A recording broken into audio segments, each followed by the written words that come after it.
Hey everybody, I have a question for you today. Have you ever tried to read the label of a jar while sitting inside of it? Of course you haven't because it can't be done. You are too close to the glass. You are surrounded by the product. To read the label, you have to step completely outside the container. In the retail automotive world, most dealer principals and GMs are sitting deep down inside the jar. When you walk your service drive every morning, you look at the advisors, the technicians, and check the daily logs. Everything looks great.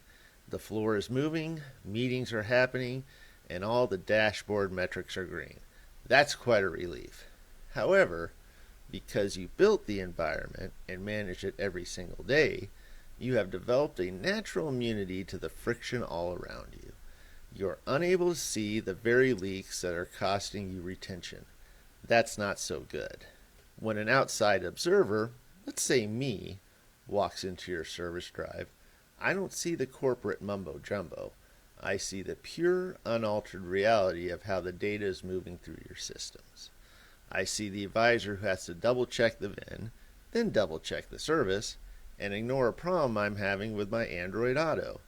I see all the manual workarounds your team invented months or years ago to bypass a system glitch that nobody ever fixed. From inside the system, your team looks resourceful. They're getting the job done and cars are moving right along.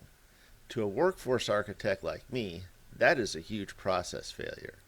Your payroll is being used as a physical shock absorber for broken infrastructure. Your highest paid assets are spending their energy on manual data re-entry instead of revenue capture and customer experience. Now, what is the worst part of all this? Your everyday tools of oversight will never report this. Your factory compliance review will not show it. Your DMS will not flag it.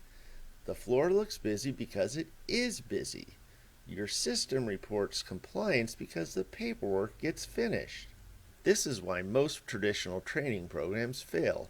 When metrics drop, the standard executive reflex is to buy a refresher course for the frontline staff. You try to fix the behavior of the people, but you cannot train your way out of a broken structural architecture.